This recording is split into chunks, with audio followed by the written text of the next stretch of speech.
The rain was coming down in sheets as I stared out the window of our Seattle condo, the Space Needle a blurry ghost in the distance. I'm Alaric, 43, an IT specialist for a major tech firm here. I've always prided myself on being a good husband to my wife, Bronte. We've been married for 15 years, a milestone I thought we'd celebrate with joy, not this gnawing dread that's been eating away at me for months. Lately, Bronte, who is a marketing executive, has been distant, almost like I'm a stranger sharing her space. Her phone, once an open book, is now guarded like a state secret, always face down, always within reach. She works late more often, attends conferences I've never heard of, and her explanations are vague, almost rehearsed. It started subtly. A missed anniversary dinner because of a last-minute client meeting. A weekend retreat with her colleagues that conveniently coincided with my out-of-town business trip. Then came the little lies, the discrepancies in her stories, the way she flinched when I touched her. I tried to brush it off, attributing it to stress, to the pressures of her demanding job. But the unease persisted, a cold knot in my stomach that tightened with each passing day. I'd bring it up gently, asking if everything was okay, if she was happy. "Of course I am," she'd say, her eyes avoiding mine, her voice a little too bright, a little too forced. "Don't be silly, Alaric, you're imagining things." One evening I decided to surprise her at her office. I brought her favorite coffee and a small bouquet of lilies, her favorite flower. The receptionist, a young woman named Isolde, looked surprised to see me. "Bronte's not here, Alaric," she said, her brow furrowed.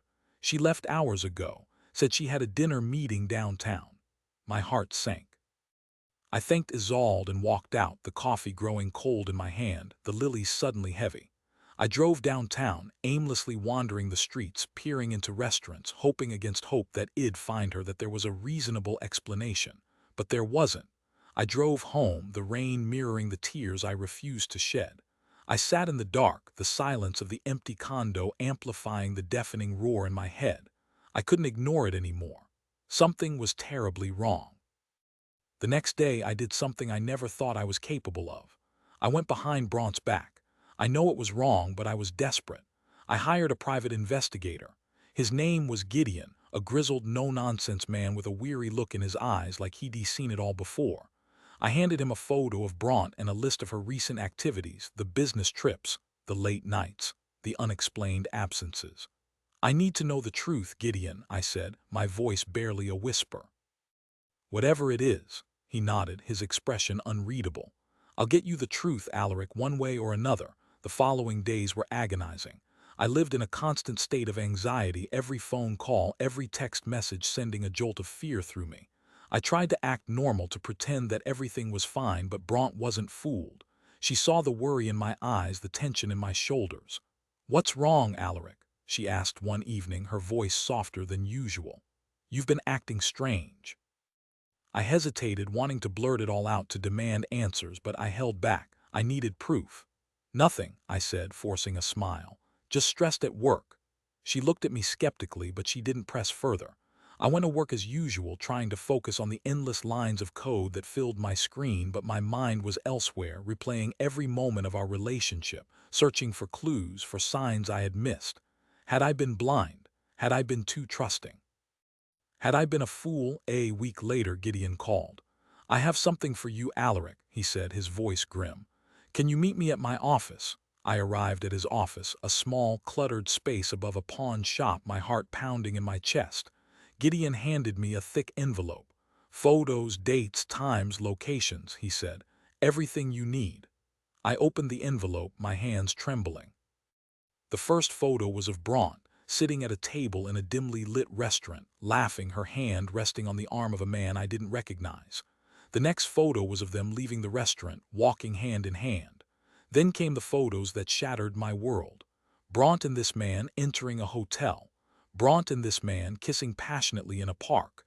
Bronte and this man in my bed. The blood drained from my face.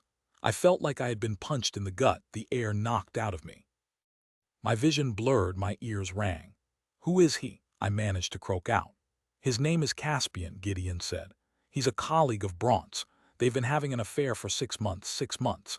6 months of lies, of deception, of betrayal. 6 months of me completely oblivious, thinking I was in a loving, committed relationship.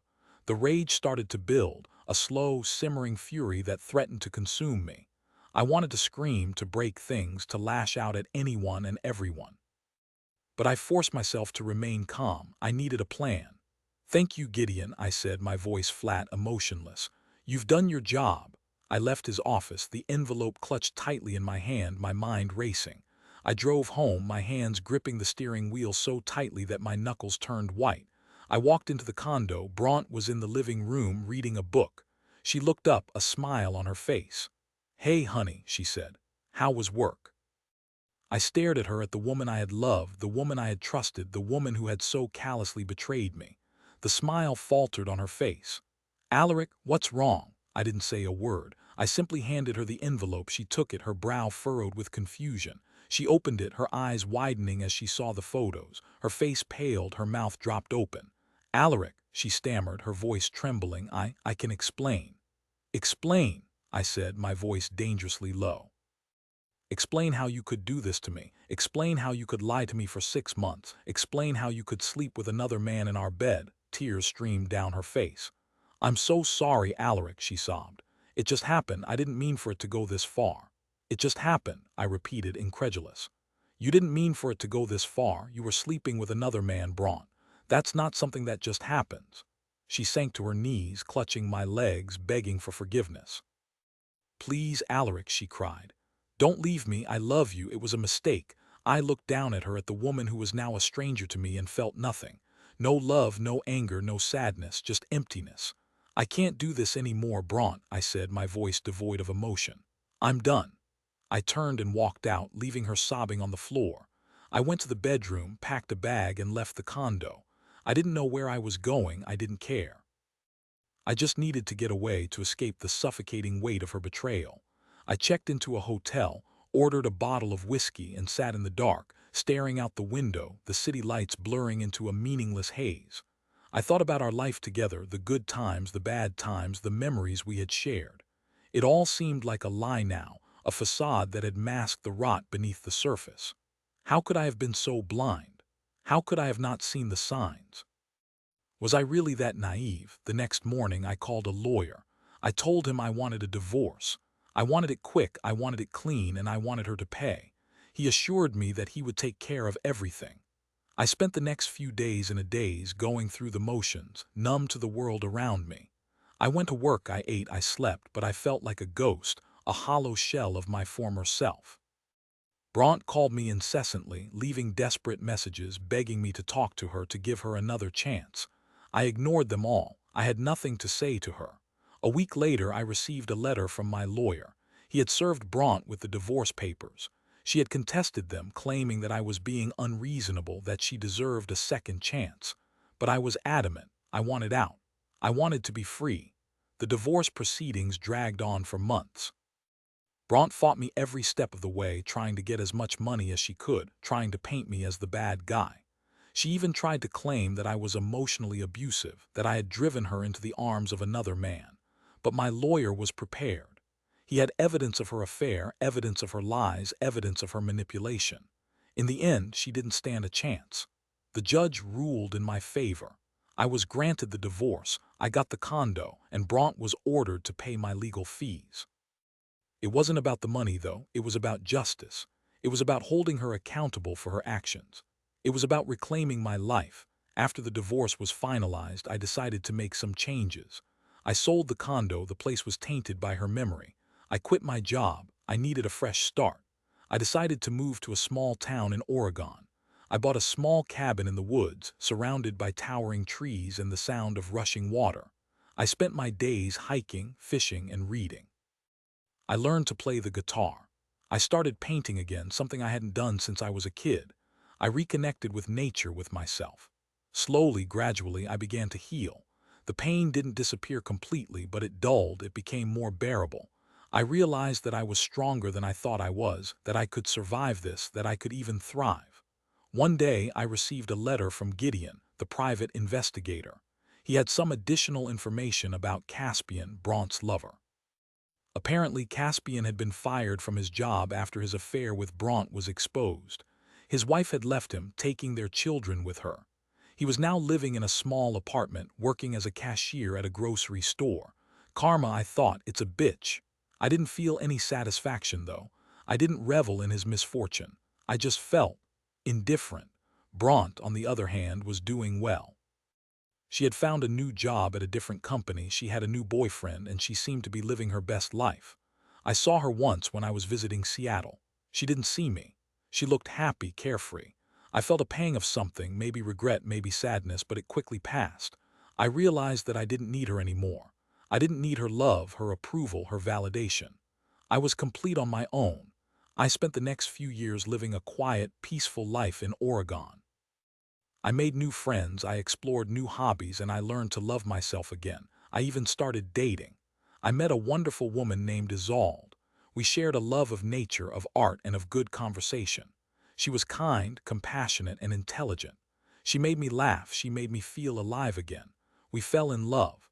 I never thought I would be able to trust another woman again, but Isolde was different. She was genuine, she was honest, and she was completely devoted to me. We got married in a small ceremony in my backyard, surrounded by our friends and family. It was the happiest day of my life. As I stood there, holding Isolde's hand, I realized that Bronte's betrayal, as painful as it had been, had ultimately led me to this moment, to this happiness. It had forced me to reevaluate my life, to make changes, to become a better person. And for that I was almost grateful. Almost. One evening, years later, I received a call from Bronte. I hadn't heard from her in years. I hesitated before answering, but curiosity got the better of me. "Alaric," she said, her voice trembling, "it's Bronte." "What do you want, Bronte?" I said, my voice cold.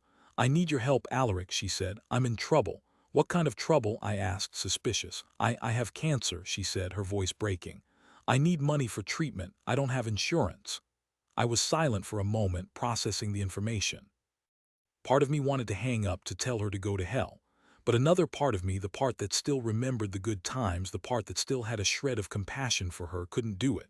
"How much do you need?" I asked. She told me the amount. It was a substantial sum. I thought about it for a moment. I had the money. I could help her, but should I? "I'll think about it, Bronte," I said. "I'll call you back." I hung up the phone and turned to Isolde. "That was Bronte," I said. "She says she has cancer. She needs money for treatment." Isolde looked at me, her expression unreadable. "What are you going to do, Alaric?" she asked. I didn't know. I spent the next few days wrestling with my conscience. Should I help the woman who had betrayed me, who had caused me so much pain? Or should I turn my back on her, let her suffer the consequences of her actions? I talked to Isolde about it. She listened patiently, offering no judgment, no advice.